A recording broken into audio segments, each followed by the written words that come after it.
Hi, my name is Jennifer Diebold. I am the innocent one. I am one of the 144,000 chosen lightworkers. I have both dark and light sides to me. I merge them together as they complement each other like yin and yang.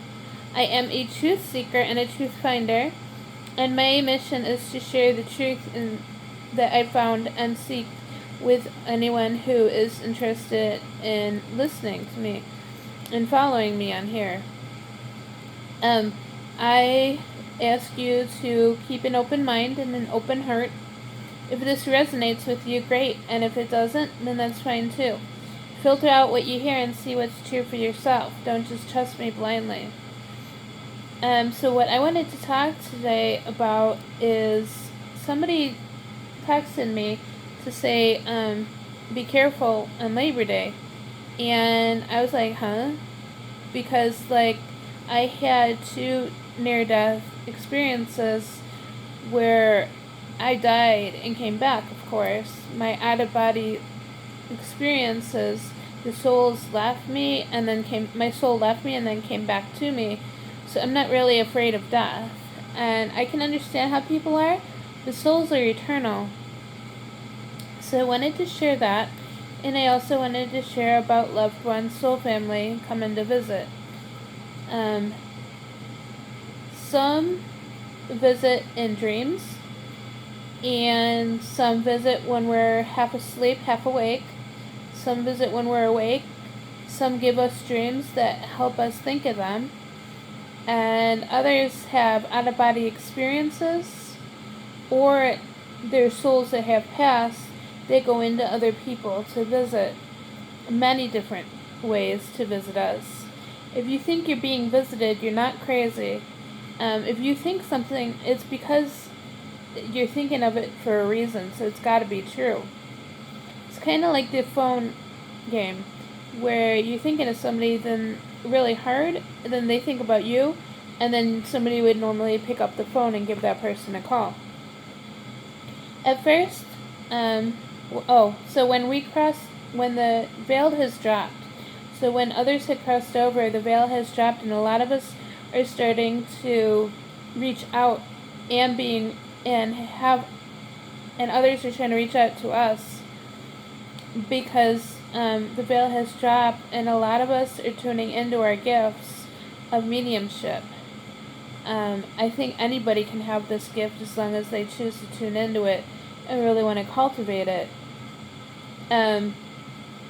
That's because the Great Awakening is here. So I at first had dreams of others that were visiting me. Therefore, I wouldn't be afraid. I wouldn't be scared. They wanted me to feel safe. They intercepted my dreams, which means they gave me my dreams to think of them and to let me know how they're doing. Sometimes when I'm half awake and half asleep, I hear knocking on the door. And I'm like, hello, who is it? And nobody's there.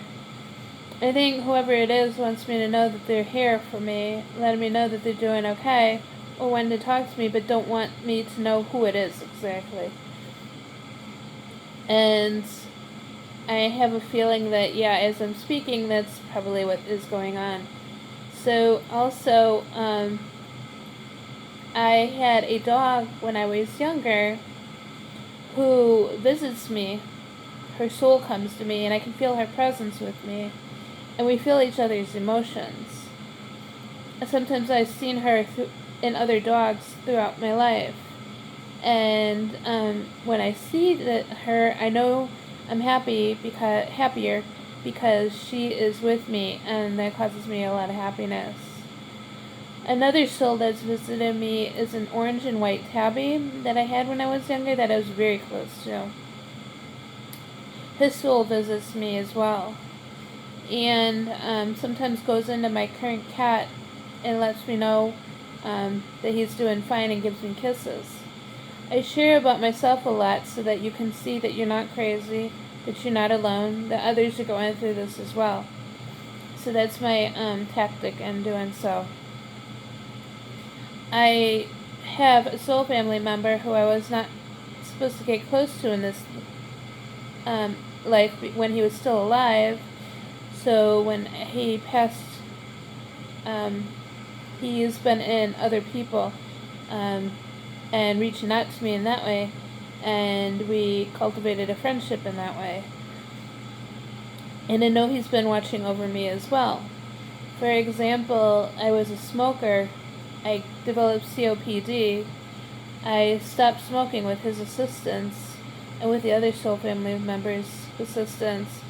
And when I got checked the last 3 times, there were no traces of COPD, like I had never had it before. I haven't not heard of that happening, but I'm so glad that they reached out to me in that way. Also, another experience is channeling. Sometimes I'll channel another person that I'm on the same page with to educate others about our experiences, because sometimes they don't trust what we're going through and think that we're making it up when we're actually speaking our truth. And that's a way. And when I was leaving the video like this, I channeled him, and I was like, uh-oh, I gotta redo it now because I said his name, and it, of course, is a little personal. And so, another way of knowing that others are with you are angel signs. Sometimes you might see a white feather just kind of came out of nowhere, or a certain animal that maybe the person was close to, in many different ways like that. And there's signs all over if you just keep your mind open to seeing different signs. A really cool experience happened to me with channeling. I was sitting in a group of people, and we were talking maybe a half hour or so, and then we were going to go our own ways, and a gentleman was like, I can feel you vibrating this whole time. And I was like, yes, I feel you vibrating also. And so we were trying to reach out to see whose souls were in me and whose souls were in him, because there were a couple of them in him and a couple in me. So we were asking each other questions. He asked what nationality I am. I said German, French, Scotch, Irish, and Hungarian. But I don't really count the Scotch-Irish part because I'm mostly German and French. That saddened one of them, because the person must have been Scotch-Irish, is what I was feeling at the time. And then we were talking about how he's in the military. And I was like wondering, because many years now, someone who's Scotch-Irish and a Navy SEAL, whether he's alive or not, has been trying to reach out to me. And I'm really curious as to who the soul is, because this has been going on since I was a kid, through different people along the way. And then he wanted to know if I was religious or spiritual, and I asked him the difference for him. And he said other people heal others through people, and that's called religion. Spiritual, they don't do that. For me, it was the opposite. So I said, no, I'm more spiritual, but I see what you're saying about the religious. I see that it's spiritual. That saddened him a lot. He walked away with his head down, and I felt for him. But I also got a message for a group of souls that someone was doing fine, and I delivered that message. I think just my NDE experiences are like aha moments to know that it's okay if I pass, because my soul's eternal. And so I try not to get fearful of things, try to stay courageous and brave like I really am, my higher self is. And so that keeps me enjoying life to the fullest, and keeps me away from fear for the most part. I'm human, so I still get scared. The ego gets in the way. Just gotta get out of my own way. And so hopefully you could relate to some of this. I hope this reached your hearts.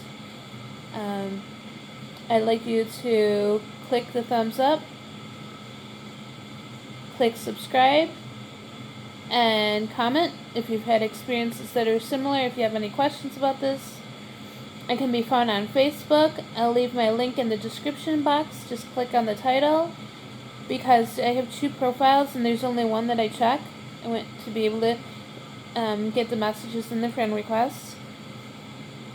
I wrote a book called The Journey to Enlightenment, Transcending Dark Nights of the Soul, which can be found on Amazon in most countries, an ebook or paperback, and I'll leave the link in the description box, as well as the other services that I offer. I hope you're all having a great morning, afternoon, or evening, no matter where you're at. And if you're sleeping, I hope you're sleeping well. So, thank you, and have a great time.